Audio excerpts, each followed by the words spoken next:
जय श्री राधे। पूज्य श्री सद्गुरुदेव भगवान के चरणों में प्रणाम। कल्याण पत्रिका से भगवान नाम की महिमा। मानव जीवन में दुख हैं, नाना प्रकार के दुख हैं, जैसे आदि भौतिक, आदि दैविक और आध्यात्मिक। सब जीवों की यही कामना होती है कि दुख कभी न हो, बराबर सुख ही सुख होता रहे। जीवन के सब प्रकार की चेष्टाओं का मूल कारण भी यही है। तथापि मानव के विचार, विद्या, बुद्धि और वैज्ञानिक आविष्कार आदि में चाहे जितनी उन्नति हुई हो, व्यक्तिगत या समष्टिगत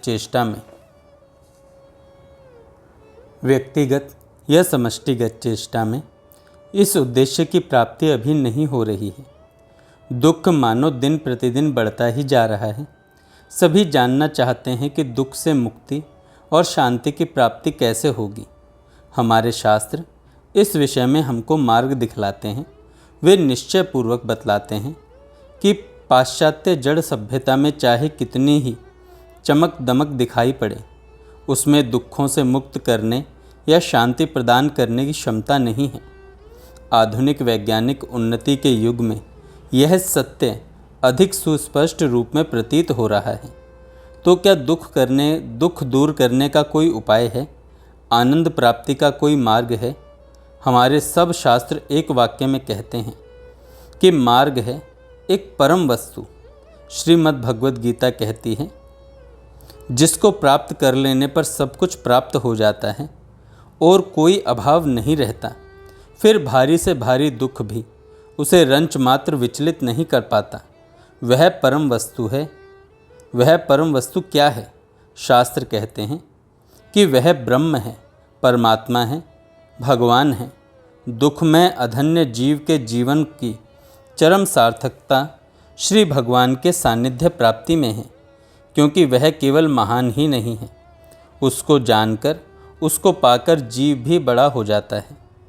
वह केवल शांति में ही नहीं है, उसको जो पाता है वह चिर शांति लाभ करता है।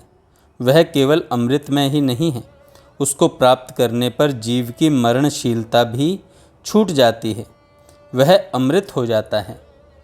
भगवत प्राप्ति से दुख चला जाएगा और शांति की प्राप्ति होगी, यह तो समझ में आ गया।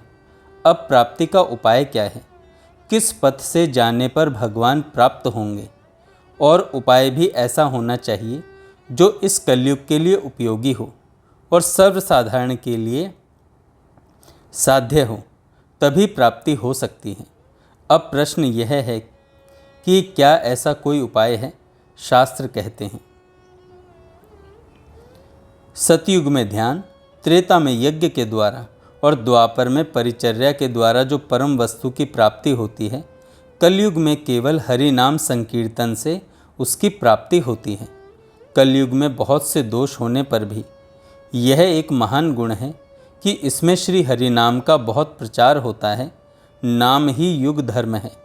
नाम श्री हरि स्वयं अवतीर्ण होकर नाम प्रदान करते हैं। अतएव यह युग भी धन्य है। धन्य धन्य कलयुग सर्वयुग सार, हरि नाम संकीर्तन जाहते प्रचार। कलयुग के जीवों के प्रति परम करुणा के वश होकर महावदान्य शिरोमणि श्री गौर सुंदर ने नाम प्रेम में इस अभिनव उपाय को प्रदान करके जगत के जीव को धन्य कर दिया है। संकीर्तन के जनक थे श्री गौर हरि। नाम दान करते करते उनका आविर्भाव हुआ और अंत लीला में उन्होंने महाभाव दशा में गंभीरा के निभृत प्रकोष्ठ में नाम महात्म सूचक शिक्षा अष्टक के अपूर्व श्लोकों का आस्वादन किया। श्री श्री चैतन्य चरितामृत ग्रंथ में बहुत सा अमृत वितरण करने के पश्चात अंतिम अध्याय में मानो सर्व अतिशय माधुर्य प्रदान किया गया है। इससे दुखी कलिग्रस्त जीव को एक रसमय और आनंदमय भगवत प्राप्ति का मार्ग प्राप्त हुआ। वह मार्ग है नाम प्रेम में है। वह मार्ग नाम प्रेम में है। फिर भी ये श्लोक जीव को शिक्षा देने के उद्देश्य से महाप्रभु के श्रीमुख से उच्चरित नहीं हुए। वे तो महाभाव दशा जनित आस्वादन की विभोर अवस्था में स्वतः स्फुरित हुए हैं। श्री गौर सुंदर गंभीरा में हैं, उनका श्री राधा भाव कांति में तनु है। वे महाभाव दशा में विभावित हैं, विप्रलंब रस का प्रादुर्भाव है। कृष्ण वियुक्त श्री राधा की विरह की आर्तमयी महाभाव दशा है। वे माथुर विरह में निरंतर झूल रहे हैं। कृष्ण प्राप्ति की सारी आशा एकदम निर्मूल हो गई है। इन भावों और प्रगाढ़ अनुराग से उत्पन्न अति तीव्र दैन्य और आर्त भाव में द्वादश दशाओं से अभिभूत हैं महाप्रभु।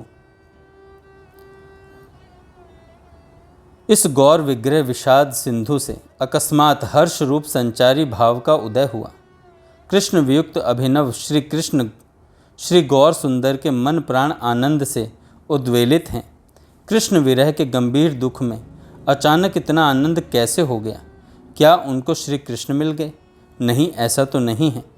केवल श्री कृष्ण की प्राप्ति का एक मार्ग उनके देखने में आया है, इसी से इतना आनंद है महाप्रभु को। राधा भाव में श्री कृष्ण विरही प्रभु के पास मानो कोई उपाय नहीं था। श्रीमद् भागवत के श्लोक में उनको उपाय दिख पड़ा। संकीर्तन यज्ञ ही तो श्रेष्ठ उपाय है। महाप्रभु सोच रहे हैं कि श्रीमद् भागवत जब कह रहा है तब फिर कोई संदेह नहीं, निश्चय ही श्री कृष्ण मिलेंगे। इसी से आनंदित होकर वे कह रहे हैं, संकीर्तन यज्ञ करे कृष्ण आराधन, सेई तो सुमेधा पाए कृष्णेर चरण। जीव तो अनादिकाल से बहिर्मुख है, श्री कृष्ण की स्मृति उससे नहीं है। श्री कृष्ण का दास जीव श्री कृष्ण को खोकर स्वरूप भ्रष्ट है। श्री कृष्ण ही परम संपदा हैं। श्री कृष्ण विहीन जीवन व्यर्थ है और अधन्य है। यह बोध भी इसको नहीं है। माया ने इसको अज्ञान अंधकार में डालकर दुख सागर में डुबा रखा है। कृष्णोन्मुख होने पर ही इसका दुख से उद्धार हो सकता है, परंतु जो अनादिकाल से बहिर्मुख है उसके लिए क्या उपाय है? इसको कृष्ण विरहित होने की वेदना नहीं है, इसी कारण श्री कृष्ण प्राप्ति की आशा भी नहीं है। इसके जीवन में विषयों के लिए, भोगों की अप्राप्ति के लिए क्रंदन है, श्री कृष्ण के लिए क्रंदन नहीं है। वह होता तो श्री कृष्ण के लिए वेदना जनित महासौभाग्य का उदय होता। विरह रस के अवतार महाप्रभु की कृपा से जीवन धन्य हो जाता। विषय वैराग्य और कृष्ण प्रेम तथा विषय विस्मृति और कृष्ण स्मृति जागृत होती। यह प्रेम ही परम प्रयोजन है। अनादिकाल से बहिर्मुख जीव के लिए उपाय क्या है? किस प्रकार इस प्रयोजन की सिद्धि होगी? क्यों? भुवन मंगल श्री हरिनाम का दान स्वयं श्री हरि ने किया है, तब चिंता क्या है? नाम का आश्रय लेने से ही प्रेम चिंतामणि की प्राप्ति होगी।